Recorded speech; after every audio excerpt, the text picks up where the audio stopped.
Assalamualaikum warahmatullahi wabarakatuh. Waalaikumsalam warahmatullahi wabarakatuh. Ya, alhamdulillahirabbil alamin wa bihi nasta'in ala umuri dunya waddin wa ala alihi washabihi ajmain amma ba'du.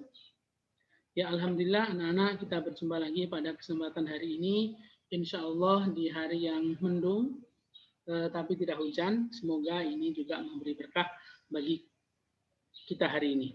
Ya, pagi hari ini Ustadz mendapatkan berita duka dari guru Ustadz, termasuk beliau juga ayah dari Ustazah Masitoh, yaitu Ustadz Endang Kurniawan. Beliau hari ini tadi pagi dipanggil oleh Allah Subhanahu wa Ta'ala karena memang sudah tutup usia. Jadi sebelum pembelajaran ini kita mulai, marilah kita berdoa dulu untuk beliau. Semoga Ustadz Endang, ayah Ustazah Masitoh, diampuni segala dosa-dosanya, diterima segala amal kebaikannya, dan ditempatkan oleh Allah di tempat yang paling baik. Allahumma ighfir lahu warhamhu wa'afihi wa'fu anhu. Lahumul Fatihah. A'udzubillahi minasyaitonir rajim. Bismillahirrahmanirrahim. Alhamdulillahirabbil alamin arrahmanir rahim maliki yaumiddin. Iyyaka na'budu wa iyyaka nasta'in. Ihdinas siratal mustaqim. Shiratal ladzina an'amta 'alaihim ghairil maghdubi 'alaihim waladdallin. Baik, hari ini anak-anak kita akan membahas mengenai kodok dan kodar. Sebentar, Ustadz bukakan slide-nya dulu.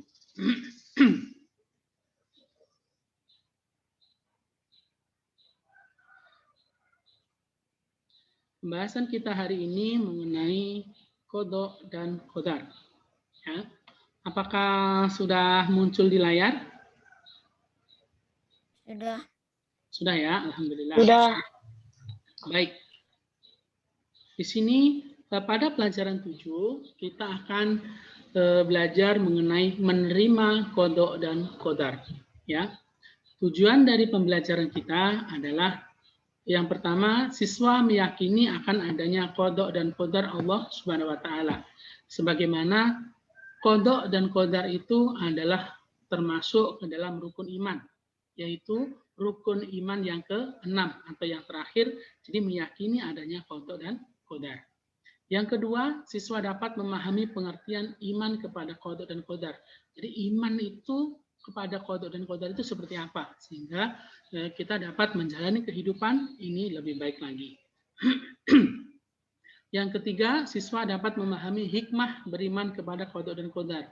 Setelah kita beriman, kita meyakini dan memahami, maka apa yang dapat kita ambil? Hikmah apa? Ya, jadi itu menjadi tujuan pembelajaran kita yang ketiga. Yang keempat, siswa dapat menunjukkan hikmah beriman kepada kodok dan kodar dan membentuk perilaku akhlak mulia. Jadi setelah pembelajaran selesai, kalian memiliki akhlak mulia, sebagaimana itu menunjukkan kalian beriman kepada kodok dan kodar. Baik, langsung kita masuk ke pengertian iman kepada kodok dan kodar.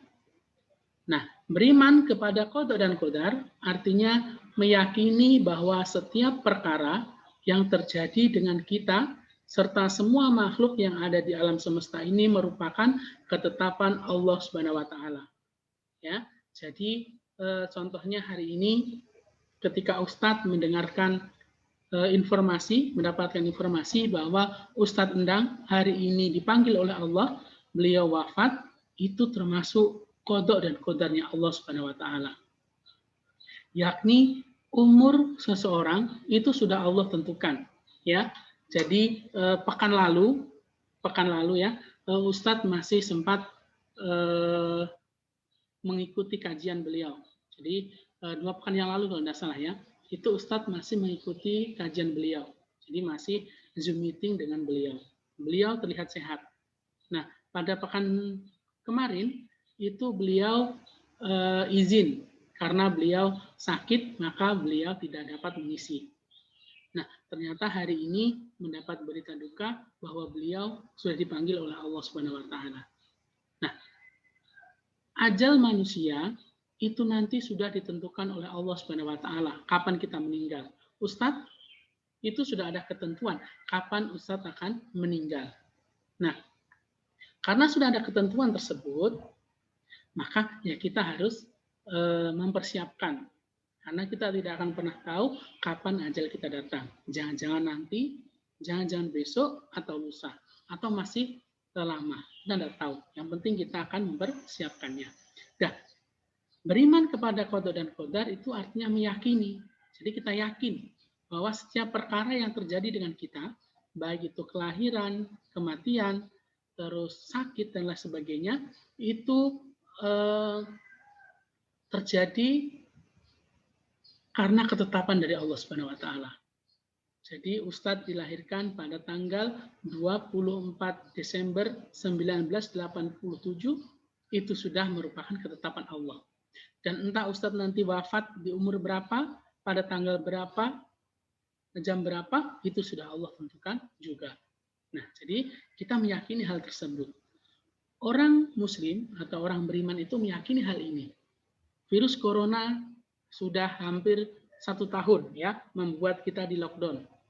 Kita tidak bisa berinteraksi dengan orang lain. Ini sudah merupakan ketetapan Allah ya. Ketetapan Allah sudah ditetapkan. Maka pasti akan terjadi.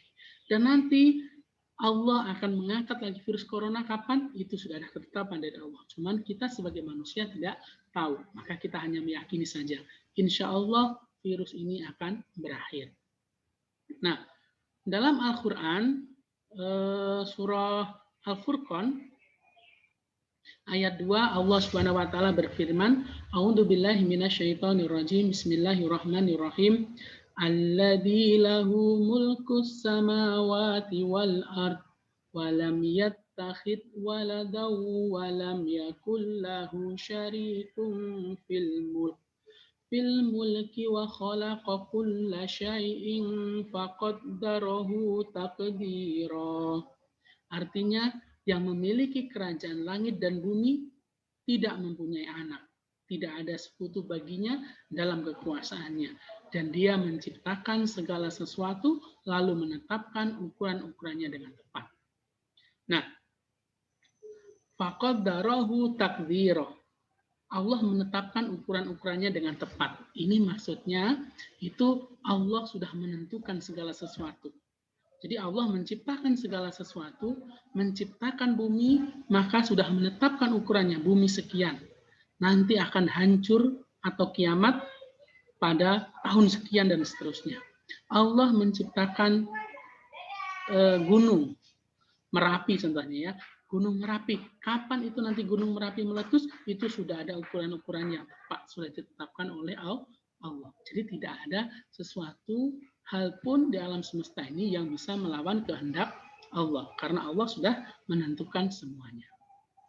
Nah, sekarang kita masuk ke pembahasan mengenai qada. Al-qada. Ya. Al-qada adalah ketetapan Allah sejak sedia kala atau azali tentang segala sesuatu yang berkenaan dengan makhluknya sesuai dengan kehendaknya. Jadi ketetapan Allah sejak sedia kala atau azali. Zaman azali itu adalah zaman ketika Allah belum menciptakan segala sesuatu.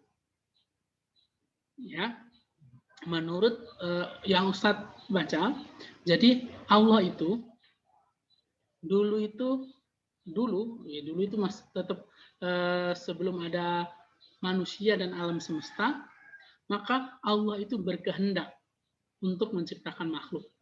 Ya, maka ketika Allah berkehendak menciptakan makhluk itu disebut zaman azali. Jadi zaman sebelum Allah menciptakan segala sesuatu. Jadi sebelum Allah menciptakan segala sesuatu, Allah itu sudah mengetahui, dan pengetahuan Allah itu menjadi sebuah ketetapan, yaitu qada. Ya, jadi semisal kita sendiri, kita mau mencontohkan qada ya. Kita memejamkan mata. Karena ini tubuh kita, maka kita tidak perlu melihat pun kita bisa memegang semua anggota tubuh kita. Ya, jadi tanpa harus melihat. Contohnya, kalian bisa langsung memegang jari kelingking. Nah, meskipun ini memejamkan mata, ya, jari tengah, jari jempol, dan seterusnya. Kenapa? Karena itu adalah milik kita. Dan Allah itu juga memiliki pengetahuan tentang makhluk ciptaannya. Jadi kodok di sini sudah Allah tentukan di zaman azali. Allah sudah mengetahui, oh kelak nanti akan ada virus corona di tahun 2019 akan muncul. 2020, 2021 nanti akan ada lockdown dan seterusnya. Itu Allah sudah mengetahui karena Allah yang menciptakan. Nah, segala sesuatu yang berkenaan dengan makhluknya sesuai dengan kehendaknya. Jadi ini semua sesuai dengan kehendak Allah. Nah, sebelum kita dilahirkan, ya, sebelum kita dilahirkan itu Allah sudah memberitahukan kepada kita, kepada manusia seluruhnya itu mengenai 4 hal kalau tidak salah ya. Yang pertama ajalnya, maksudnya lahirnya tanggal berapa, kapan itu sudah ada. Ketika kalau tidak salah, ketika manusia berumur 120 hari. Jadi ketika berumur 120 hari itu sudah ditentukan tuh, kapan lahirnya, kapan matinya. Ditentukan rezekinya, dia nanti kaya atau miskin, rezekinya seperti apa sudah Allah tentukan. Ditentukan jodohnya, jadi nanti siapa menikah dengan siapa itu sudah ditentukan Allah jodohnya. Dan ditentukan juga akhir hidupnya. Akhir hidupnya itu dia nanti husnul khatimah atau su'ul khatimah. Dia nanti mati meninggal dalam kebaikan atau meninggal dalam keburukan.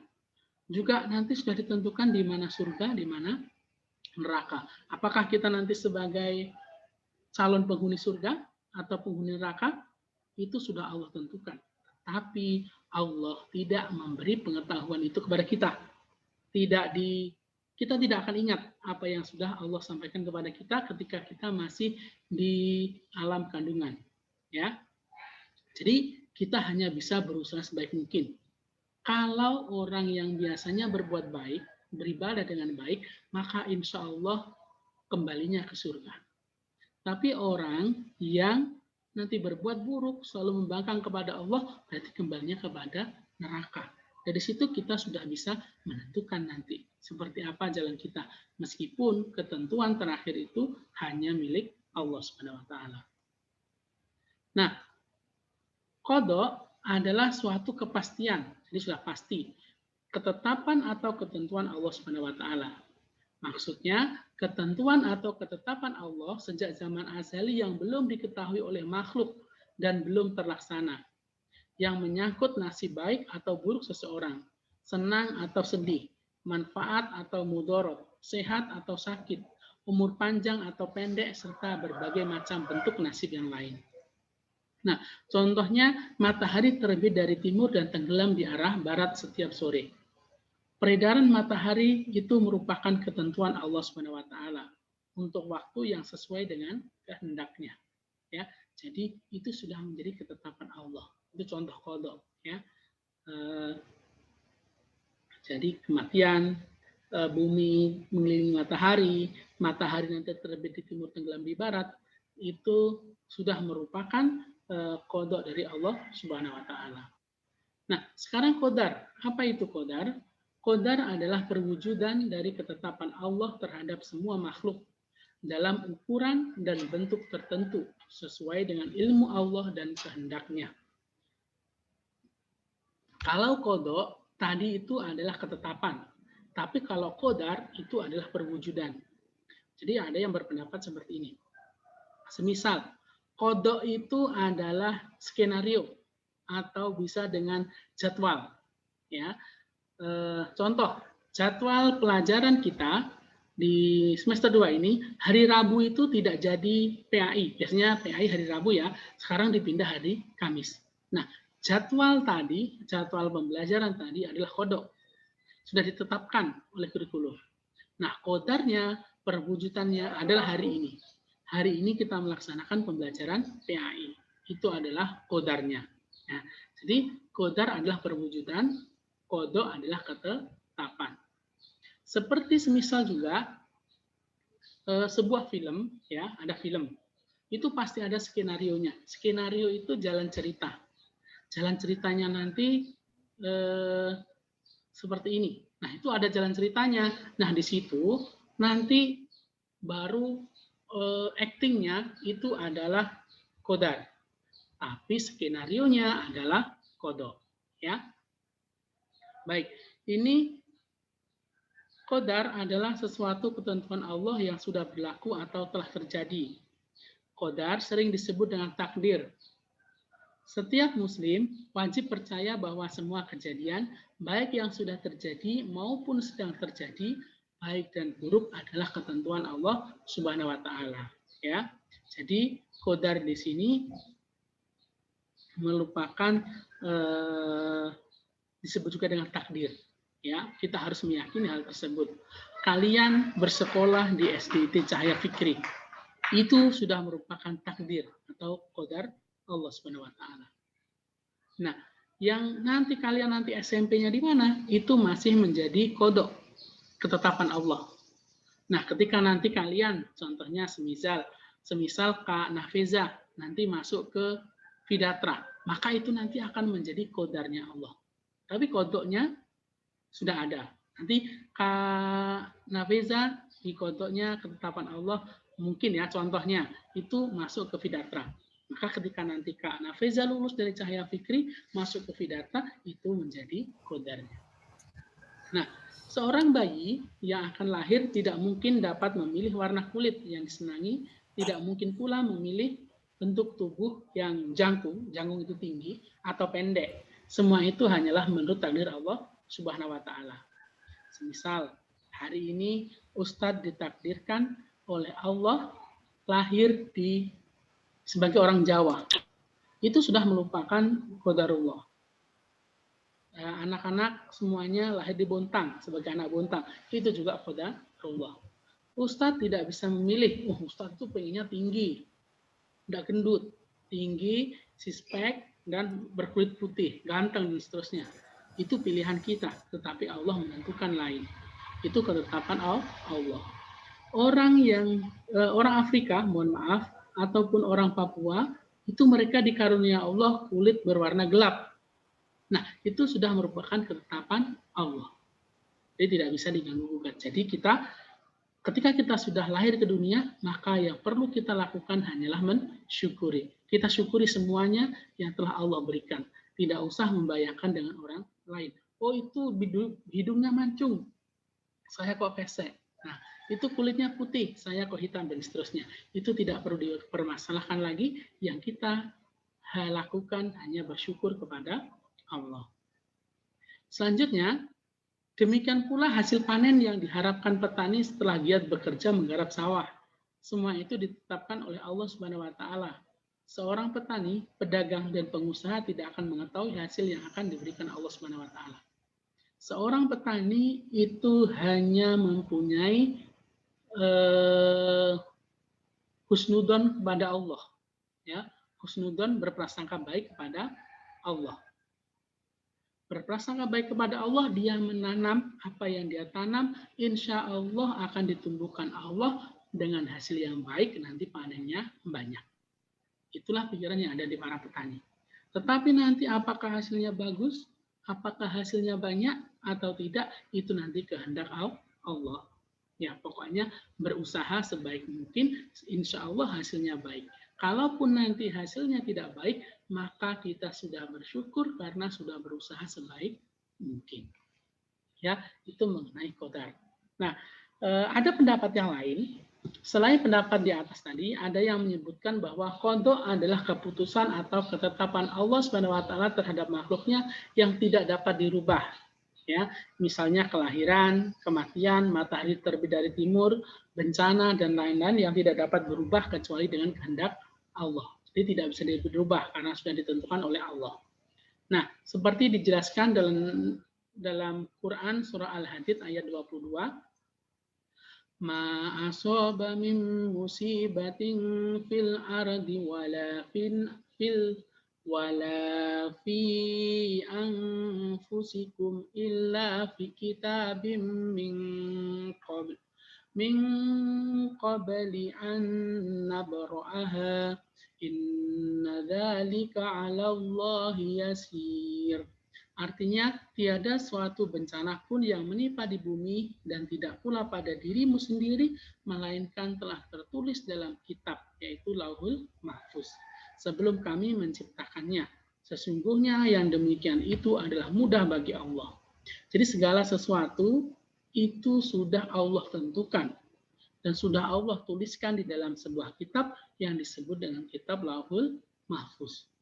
Jadi di Lauhul Mahfuz itu sudah ada nama Gunawan, lahir tanggal ini, bulan ini.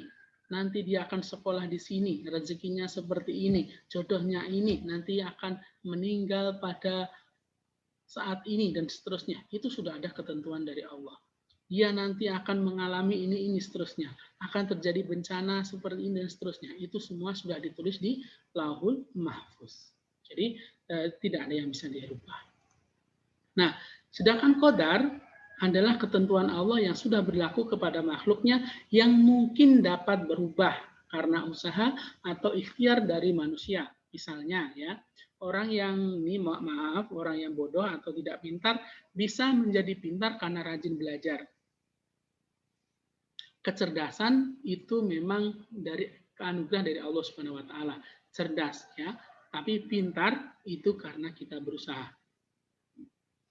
Orang yang cerdas biasanya sekali membaca itu mungkin bisa langsung nyantol di kepalanya. Tapi orang yang tidak cerdas bisa mendapatkan pengetahuan dengan cara belajar. Dia membaca berkali-kali hingga akhirnya dia paham. Ya, itu contohnya orang bodoh bisa menjadi pintar karena rajin belajar. Orang miskin bisa menjadi kaya dengan berusaha dan rajin menabung. Berusaha ia menabung juga. Jadi meskipun miskin akan bisa menjadi kaya. Orang sakit bisa menjadi sehat dengan berobat ke dokter. Jadi ada orang yang sakit, harus berusaha berobat. Oh, ternyata bisa sembuh. Nah, itu dia disebut qadar. Nah, Allah juga mengabarkan tentang hal ini. Seperti firman-Nya dalam Quran surah Al-Ra'd ayat 11. Lahu mu'aqibatun min baini yadayhi wa min khalfihi yahfadunahu min amrillah innallaha la yughayyiru ma biqaumin hatta yughayyiru ma bi anfusihim wa idza aradallahu biqaumin su'an fala maradallah wa ma lahum min dunihi min wal. Yang artinya bagi manusia ada malaikat-malaikat yang selalu mengikutinya bergiliran di muka dan di belakangnya. Mereka menjaganya atas perintah Allah. Sesungguhnya Allah tidak merubah keadaan suatu kaum sehingga mereka merubah keadaan yang ada pada diri mereka sendiri. Dan apabila Allah menghendaki keburukan terhadap sesuatu kaum, maka tak ada yang dapat menolaknya. Dan sekali-kali tak ada pelindung bagi mereka selain Dia. Jadi di sini Allah tidak akan merubah nasib suatu kaum, kecuali Dia berusaha merubahnya sendiri. Contoh, mohon maaf, kita ditakdirkan, Ustadz ditakdirkan mungkin hidup miskin itu maksudnya tidak mempunyai harta. Tapi karena Ustadz mau berusaha, mau bekerja, alhamdulillah meskipun nanti Ustadz tidak menjadi orang kaya, alhamdulillah berkecukupan. Itu berarti kita sudah mencoba untuk merubah. Ustadz dulu tidak pernah, ya ini mohon maaf ya, ini rahasia Ustadz dan kita, Ustadz dulu pernah tidak naik kelas di kelas 1. Di kelas 1 itu Ustadz tidak naik kelas. Kenapa? Tidak bisa baca, tidak bisa menulis, umurnya juga masih muda, makanya tidak naik kelas. Nah, ketika tidak naik kelas itu, ya Ustadz tetap belajar, akhirnya naik kelas.